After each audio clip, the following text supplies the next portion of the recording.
Spring Transit Center. Susan Kennedy has more. Susan? Lorna, repair work on the Silver Spring Transit Center is supposed to begin next month. However, there still is concern whether or not WMATA will accept this facility once it is complete. New effort to refocus on trying to resolve this in a proper manner. WMATA officials were present for Tuesday's briefing at the council office building, where General Services Director David Dyes assured council members his office is working closely with WMATA to allay any concerns with the structure.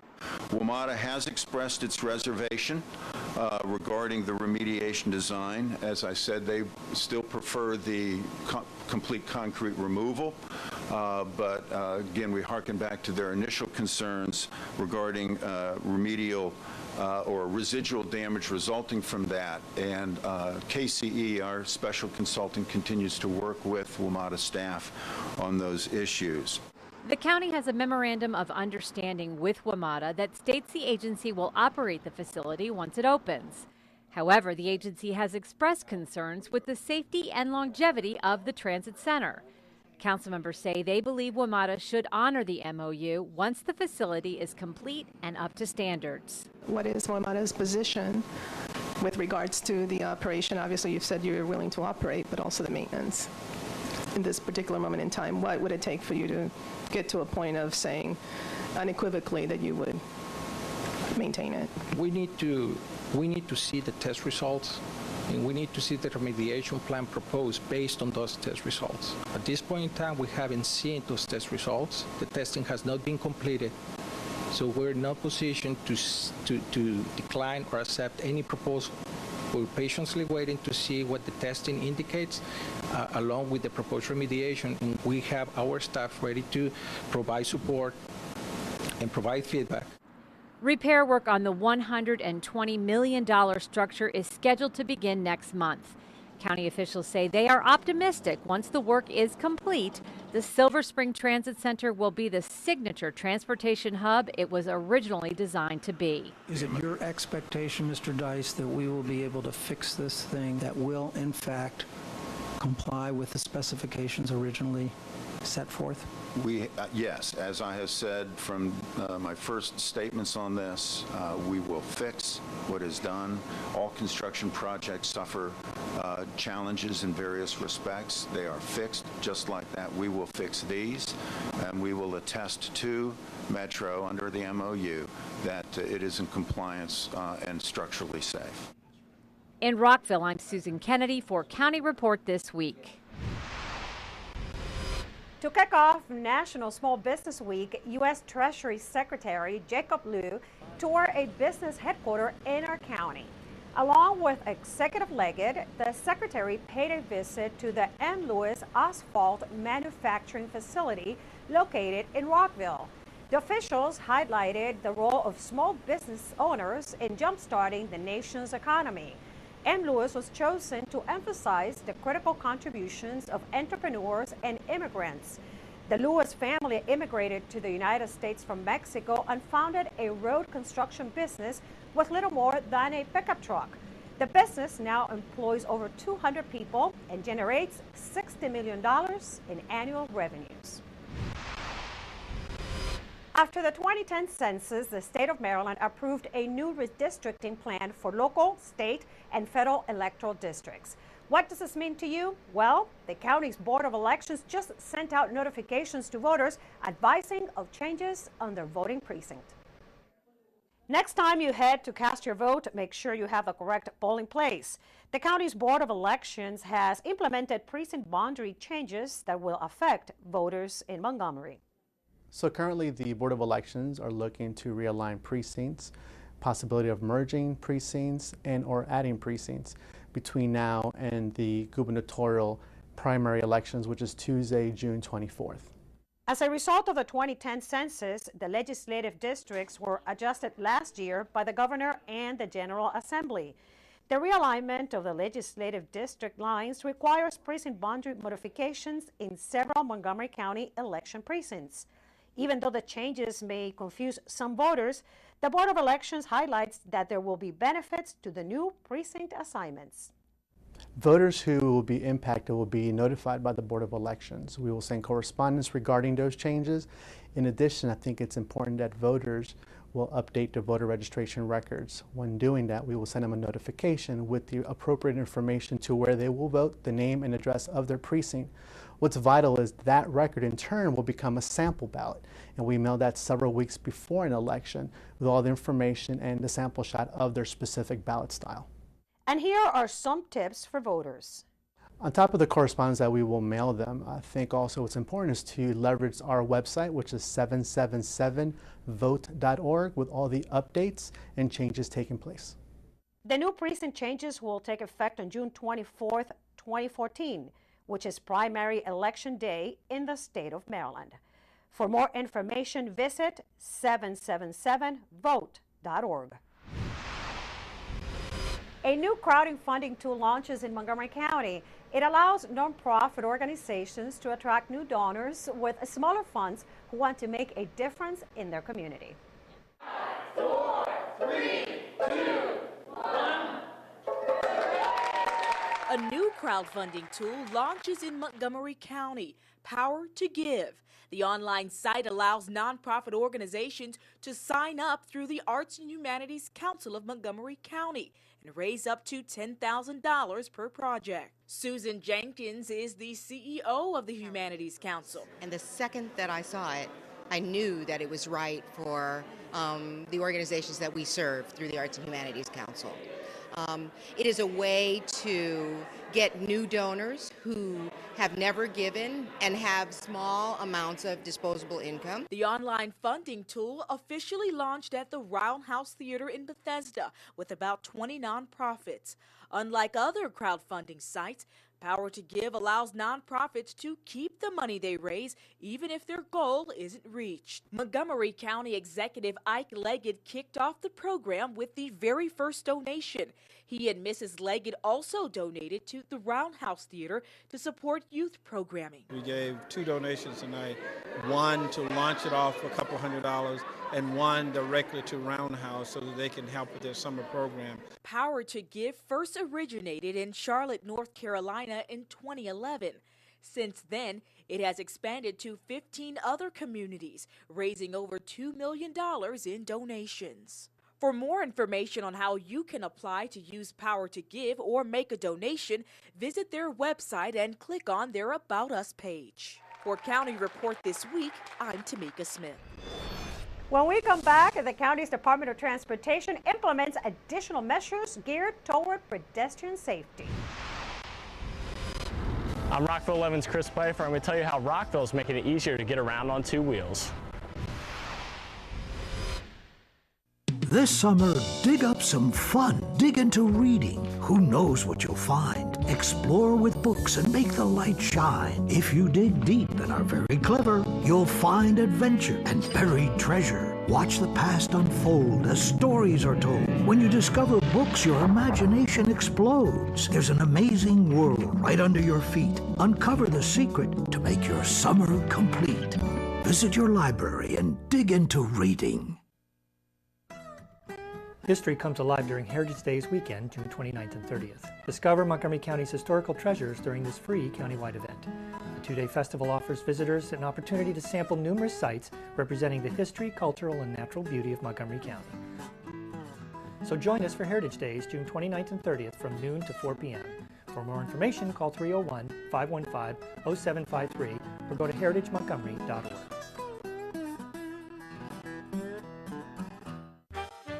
Did you know there are more than 10,000 county government phone numbers? But there's only one number you need to remember for non-emergency calls, 311. MC311 is Montgomery County government's online telephone information system. Need information? Have a problem or complaint? Trying to locate a county government facility? Call 311. The call center is open Monday through Friday, 7 a.m. to 7 p.m. The website is available 24 hours a day, 7 days a week. Welcome back to County Report This Week. I'm Lorna Virgili. The Capital Bike Share program is coming to Rockville in early fall. Rockville 11's Chris Pfeiffer has more. The Capital Bike Share program is coming to Rockville thanks to a partnership with Montgomery County that will construct 13 stations throughout the city. Capital Bike Share is really simple. We have these stations all around town. You may have seen them in Washington, D.C. or the city of Arlington. You basically walk up to a kiosk. If you're a member, you stick in your little key fob, you take out a bike, you ride around, you find another place to park it. You have 30 minutes of free bike travel. After that, it starts charging you a little bit. And it's great that you don't have to take your own bicycle if you have one but don't want to risk getting stolen or damaged by weather or anything like that. These bikes are really sturdy and really easy to get around on.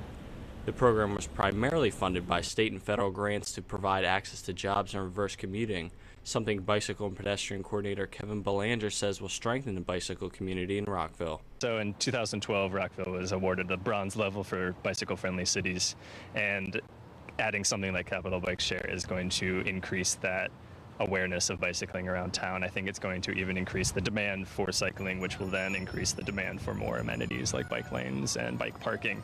That's another big thing we're doing in town is we changed the code so that businesses are providing more short-term and long-term bike parking. Short-term are just these racks you see here. We'll have a lot more U-racks around town soon. And also long-term parking are lockers and covered facilities that businesses and apartment complexes are going to provide for residents and visitors of their businesses. The addition of the Capital Bike Share program is another example of how the city is a leading municipality in the state of Maryland in terms of pedestrian and bicycle safety. So these are going to become the first bike share stations in the state of Maryland. We haven't gotten any bike share stations in Maryland yet, so I think it's really going to put Rockville in a prominent spot. I think people around the county and around the state are looking towards us to see what we're doing. We're doing some innovative things compared to others, more suburban areas. For more information about the bike share program, go online to rockvillemd.gov/bikeshare. And talking about alternate ways of transportation, here's Tom Polk from the county's Department of Transportation with some details on improvements still being made to enhance pedestrian safety. Tom? Hi, I'm Tom Pogue, Community Relations Manager for the Department of Transportation. Here's an update from Montgomery County. MCDOT continues to invest in engineering improvements and educational outreach to enhance pedestrian safety, particularly in high crash areas where collision data shows more pedestrians are being struck. In addition, county police evaluate pedestrian crash types, locations, and victims to plan enforcement. In 2013, the focus of police pedestrian safety enforcement is on driver education and ticketing, along with pedestrians being cited when unlawful crossing is observed. Preliminary data from the first quarter of this year indicates pedestrian crashes are occurring at a slightly higher rate than last year, and pedestrian fatalities have already exceeded last year's number. So we urge everyone to stay alert and watch out for each other. Drivers must follow the laws for yielding to pedestrian right-of-way. Pedestrians must help protect their safety by always giving their undivided attention when crossing the street. These efforts are part of County Executive Leggett's Pedestrian Safety Initiative. For more information, go to our website at montgomerycountymd.gov/walk. We're working to keep you moving safely. When we come back, we take you to a building dedication at Montgomery College and tell you who it is dedicated to. And take you to a very popular joint in Silver Spring. We'll tell you which one when County Report This Week returns.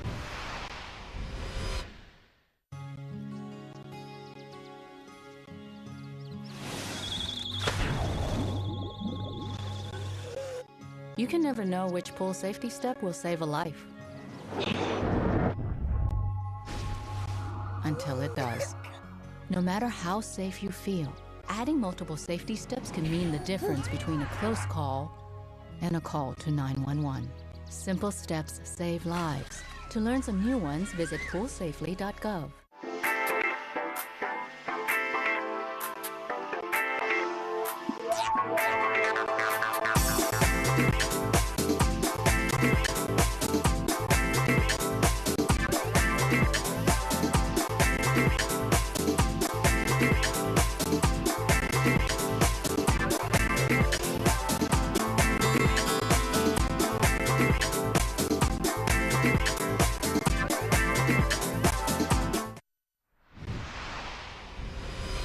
Welcome back to County Report this week. I'm Lorna Virgili. For the first time in its history, Montgomery College names a building in honor of a faculty member. Here's the story. For the first time in history, Montgomery College is recognizing a former faculty member for her outstanding legacy and donation by naming a building in her honor. On behalf of the Board of Trustees and the entire college community, we are thrilled to have this building named for Catherine F. Scott. This is the first building in the history of the college to be named for a faculty member, so that's very exciting.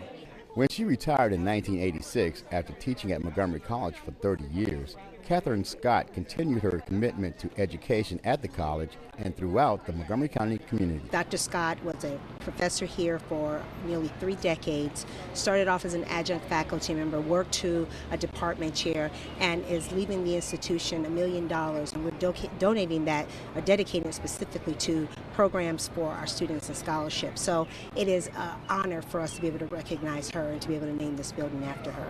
This building dedication is a reflection of Catherine Scott's huge commitment to education. It's a real statement of commitment to community, to making this a successful place, and to giving kids hope. Kids who may not have had any chances whatsoever will now have a chance because of Miss Scott. Working here was absolutely exciting. Every day was different. The students were enthusiastic, they were focused, they wanted to learn, and learning was just a pleasure.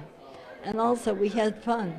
It's a delightful honor, and I'm very pleased. For County Report this week, at Montgomery College, I'm Stan Jones. And we take you to another dedication. County and state officials joined the McKinney Hills community in Silver Spring to dedicate a school to a very special person. MCPS TV has the story. 1, 2, 3, and cut. With that ribbon cutting, Flora M. Singer Elementary was officially dedicated June 10, 2013. The school is named for the late Flora Singer, a Holocaust survivor, author, and MCPS teacher. It is believed to be the first public school in America to be named after a Holocaust survivor. Look what we have created together. Principal Kyle Heatwall emphasized the importance of the school's community in embracing the legacy of Flora Singer and celebrating a brand new building for elementary students in Silver Spring. Although I never had the chance to meet her, I'm inspired by her work. We will strive to carry out her legacy as we not only educate our students academically, but we work to meet their needs and teach them the importance of good character. The event was attended by more than 200 community members and by many dignitaries, including Board of Education President Christopher Barclay, Superintendent of Schools Joshua Starr, County Executive Isaiah Leggett, U.S. Senator Ben Cardin, and U.S. Representative Chris Van Hollen. When I think of people who were truly a testament to the strength of the human spirit, I think of people like Flora Singer. And as others have said, when students pass through these hallways, and people ask them, why is your school named after Flora Singer? You've got a lot to tell them. After surviving Nazi persecution in Belgium during World War II, Flora Singer came to the United States, raised a family, went to college to become a teacher, and dedicated her life to ensuring the horrors of the Holocaust were not forgotten by future generations. She was a tireless campaigner for education, human tolerance, and human rights. She inspired and facilitated change in her students and others she met along the way. She remained an optimist with hope in mankind, and she taught her students and listeners that with hard work, education, commitment, and faith, individuals could succeed despite incredible odds. For this former student, her influence remains. She was really good at teaching. She was just really made a lasting impression on me. Such a fitting tribute to an inspiring and remarkable lady. Through her works and now the school, she will always be remembered. And with all of these dedications, what better way to celebrate than with pizza? A downtown Silver Spring pizza place brings a twist to a well-known comfort food. Patsy's Pizzeria serves up wood-fired pizza. Montgomery County has a unique variety of businesses, from bars and restaurants, nonprofit organizations, and the internationally known Discovery Communications. In this business spotlight, we talked to Spiro Gildacius. He's the owner and operator of Patsy's Pizzeria. Gildacius started his business 3 years ago. He saw an opening for bringing tasty pizza to a burgeoning downtown Silver Spring, and so Patsy's opened on Georgia Avenue. I've been in Silver Spring for 15 years, so this is my home now. And doing business in Silver Spring had pretty much made me see that there was a opportunity for pizza, Neapolitan wood-fired pizza. Patsy's serves up pizza with an Italian flair. His staff cuts up a variety of fresh vegetables and meats daily: eggplants, red peppers, mushrooms, and sausages. But the most important task is left up to Gildacius, making the pizza dough. That's my daily routine. I start with the pizza, the dough. Start the ovens early in the morning, get the oven going because that's to reach the temperature of 800, 825. And then I get the dough ready. Gildacius has been in the restaurant business for over 20 years and isn't a stranger to owning one in Silver Spring. He also owns Patsy's Trattoria and was the former owner of the Stage Burger Lounge. Gildacius says starting a business can be challenging. You know, you have to go through the channels and everything, the Montgomery County Liquor Board, basically, you get all the liquor through the county, which at the beginning was frustrating, but now if you learn to work with them, then they're willing to do extra work, and help you out. For more information on starting a business in Montgomery County, visit Montgomery County's Department of Economic Development's website. For County Report This Week, I'm Tamika Smith. When we come back, we'll tell you about the role played by Montgomery County during the Battle of Gettysburg in our Civil War moment. Also, we give you tips about getting to and from the AT&T National Tournament. We'll be right back.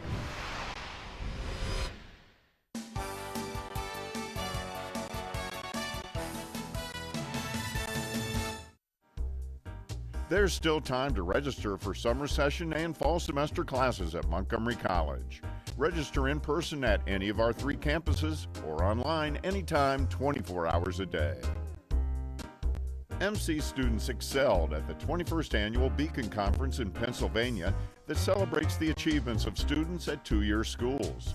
MC students submitted a record number of research papers in a variety of disciplines and prevailed in 10 of the 18 categories. MC alumna Carla Berg Walker has endowed a scholarship to support the college's new ACES program, which provides students a seamless pathway from high school to community college to a university. Walker, a former teacher, is committed to the ACES goal of reaching students early in life to help them create a brighter future. Welcome back to County Report This Week. I'm Lorna Verchilli. Well, it's time for another Heritage Montgomery Civil War moment. 150 years ago this month, a decisive battle was brewing, the Battle of Gettysburg.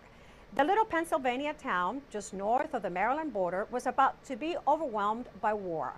En route to this encounter, massive numbers of Union and Confederate soldiers once again passed through Montgomery County. In early June of 1863, General Robert E. Lee's Army of Northern Virginia began a second invasion of the North. Most of the troops moved through Virginia and West Virginia, crossing the Potomac north of Montgomery County. But for reasons on which historians can't seem to agree, General Jeb Stuart led his cavalry through Montgomery County, and that included a stopover in our county seat. On June 27, 1863, Jeb Stuart led 5,000 Confederate cavalrymen across the Potomac at Rouser's Ford. Their plan was to cut between the Union Army and the city of Washington. The rain-swollen river made crossing difficult, but by 3 a.m. the next morning, they made it without alerting federal troops. One day later, Jeb Stuart and his cavalry rode into Rockville to a boisterous reception. Southern sympathizers in town welcomed the raiders and cheered. But other folks in town had a different take on this parade. John Higgins, a local store owner, and Judge Richard Johns Bowie, both Unionists, hid with some compatriots in the basement of Christ Episcopal Church on North Washington Street. They were hoping to elude capture by Stuart's men, who were searching the town, cutting telegraph lines, and stealing horses. Eventually, the men were discovered and taken into custody. They were held, along with other prominent Rockville Unionists, in the courthouse, which was only a block away. While in Rockville, Stuart stayed here, at the home of Charles Prettyman. During that time, a few of his men ventured as far south as Tenleytown in the pursuit of a wagon train of Union supplies. 3 days later, General Stuart moved on to Brookville. There, the prisoners were eventually released. Stuart continued on to meet General Lee at Gettysburg. Because of his stopover in Rockville, he arrived 2 days into that crucial 3-day battle. Some historians speculate that if Stuart had not lingered in Rockville, the outcome at Gettysburg might have been very different. For County Report This Week, I'm Barbara Grunbaum. If you want to know more about this historical event, you're in luck. On Saturday, June 29th, a date of history and commemoration is planned in Rockville. Starting at 10 a.m., there will be lectures, tours, children's activities, musical offerings, and of course, a reenactment of Stuart's March into Town. For more information on this and other Heritage Days offerings, visit heritagemontgomery.org. Now let's meet our pet of the week. Let's go to Kathy Stanhope from the Humane Society. Today she brings us a female cat named Ruby. Kathy? This is Kathy Stanhope with your Pet of the Week at the Montgomery County Humane Society. And we're here with Ruby. Ruby is a very laid-back cat. There's a lot going on here right now, and she's ignoring it all. She just likes sitting in laps, and she loves being petted. As you can see, she's a tortoiseshell cat, domestic short hair, but she has this wonderful black stripe right down the middle of her back that is just like pure silk. This is a cat that is really going to love anybody who takes her home. She's 5 years old. She was given up by her previous family because of severe allergies of one of their children. So if you don't have allergies, come on down to the shelter in Rockville off Goody Road and meet Ruby, because she's desperately looking for a home. Now remember, we always need volunteers at the shelter to do everything from walk dogs and hold cats, and we would love to give you more information about that. Give us a call at 240-773-5967 or visit Ruby and all the other animals we have on the web at mchumane.org. With the AT&T National returning to Congressional Country Club in Bethesda from June 24th through the 30th, we would like to remind the public that many county departments and agencies have been working on arrangements and logistics to help spectators get to and from the tournament. Spectators are reminded to get informed about public parking, other public access arrangements, and adjustments on ride-on bus schedules and shuttle bus options. For more information, visit attnational.org. This week, we leave you with some sights and sounds from the 5th annual Silver Spring Blues Festival that wrapped up in downtown Silver Spring. The 5-day festivities feature a star-studded roster of great blues musicians that included some of the finest performers from the metropolitan region. If you missed it, it will be until next year.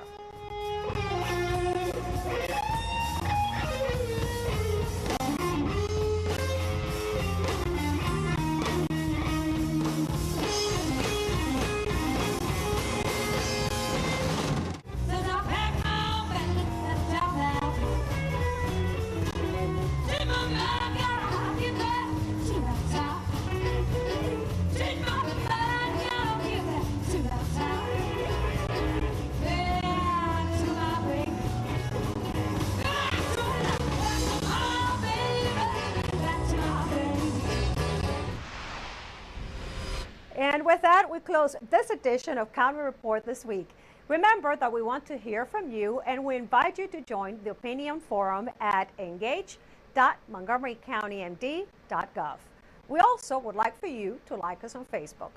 Join us again at this time every week for a look at what's going on inside Montgomery County. I'm Lorna Virgili, and thank you for watching.